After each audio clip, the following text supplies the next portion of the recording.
ایک دوست باپر غازی صاحب پوچھتے ہیں انڈیا سے کہ مولانا صاحب میرا ایک دوست ہے، وہ یہ مجھے کہتا ہے کہ آپ وہابی لوگ کیوں کسی کی قدم بوسی اور دست بوسی سے روکتے ہیں، جبکہ حضرت عمر فاروق رضی اللہ تعالی عنہ نبی کریم صلی اللہ علیہ وسلم کے ہاتھ اور پاؤں چومتے رہے اور وہ بھی آدھے گھنٹے تک یہ عمل جاری رہا۔ ایسی صورت میں آپ سے پوچھتا ہوں کہ اس مسئلے میں کوئی واضح رائے بتائیں اور یہ بھی بتا دیں کہ یہ جو انہوں نے روایت بیان کی ہے آیا یہ روایت درست ہے یا نہیں؟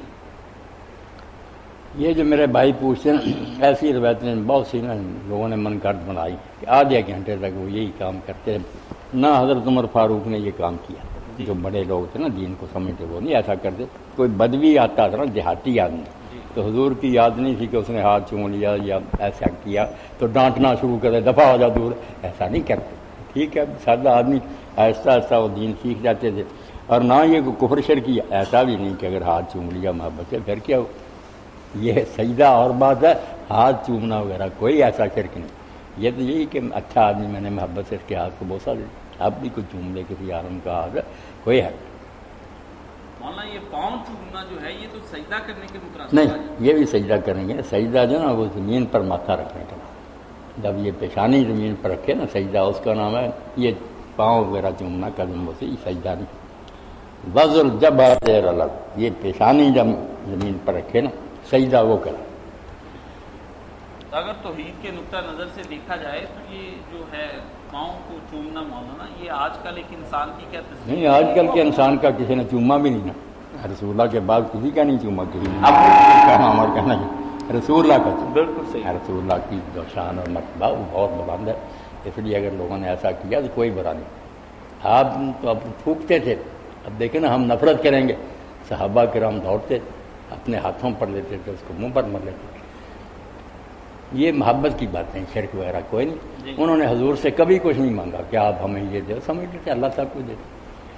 محبت کا انداز جو ہے نا وہ ہے، لیکن اب حضرت ام سلمہ رضی اللہ تعالیٰ جو حضور کی جی یک طرفہ نہیں ہونا چاہیے آپ ان کے پاس جو اللہ کے رسول علیہ السلام نے اپنے حج میں سر کے بال منڈوائے تو کچھ تو دیے لوگوں میں تقسیم کر دو، کسی کو ایک آیا کسی کو دو آیا، لوگوں نے وہ سنبھالی۔ اور جو حضرت ام حرام کے خاوند تھے ابو طلحہ جن کا بیٹا تھا حضرت انس، انہوں نے بچہ حضور کو دیا 10 سال، اس نے ان کو آدھے دیے، کیا دے تمہارا یاد۔ تو بعد میں پھر روم میں انہوں نے تقسیم بھی کیا۔ تو رسول اللہ کی زوجہ محترمہ کے پاس نا حضور کے وہ منہ مبارک انہوں نے شیشے کی ہے کہ نکی تھی اس میں رکھے ہوئے۔ مدینہ شریف کے لوگ پھر صبح کے وقت بچوں کو بھیجتے تھے برتنوں میں پانی دے کر، وہ بچے دروازے پر جانتے تھے تو عمر مومن پھر رسول اللہ کے منہ مبارک نکال کر ان میں ہلا دیتے، لوگ جا کر وہ پیتے، صحیح مسلم میں اللہ شفا دیتا کرتا اللہ بچہ، مگر اللہ اس سے خوش ہوتا ہے کہ میرے رسول سے محبت کرتے۔ جو آپ سے ہی شروع کر دیتے ہیں مانگنا وہ بھی گمراہ ہو جاتے ہیں، جو کہتے ہیں رسول کو درمیان سے نکال دیں وہ بھی غلط۔ اللہ تعالیٰ کا رابطہ ہمارے ساتھ رسول کے ذریعے ہی ہے۔ اب نبی صلی اللہ علیہ وسلم کے ساتھ یہ کام کرنے سے لوگ آج جواز بنا لیں، اپنے اپنے بزرگوں کے پاؤں چومنا شروع کر دیں۔ ان کو وہی بات سنانی چاہیے تو جمعہ سے پہلے بھی ہوئی کہ حضرت امام مالک رحمۃ اللہ علیہ جو عالم اہل مدینہ، وہ کہیں باہر نہیں گیا، مدینہ میں نے انہوں نے پڑھا، حضور کی مسجد میں ساری عمر درس دیا، درس ہو رہا تھا، طالب علم بیٹھے تھے۔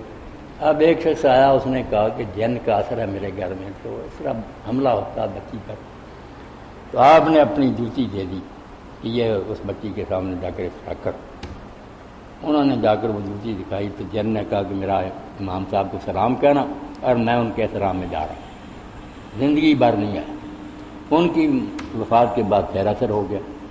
تو آدمی مسجد میں گیا تو ان کا ایک شاگرد تھا جس نے امام صاحب کو یہ کام کرتے دیکھا، جب اس نے جا کر بات سنائی تو اس نے بھی کہا میری جوتی لے جا۔ جب جوتی لے جا کر دکھائی اس مریضہ کو تو جن نے کہا کہ اس سے کہہ دینا کہ اپنے آپ کو امام مالک سمجھنے کی غلطی نہ کر۔ یہ صرف ان کے شاگرد ہونے کی وجہ سے پہلی مرتبہ تو یہ معافی دے دی، ورنہ گردن توڑ دیتا۔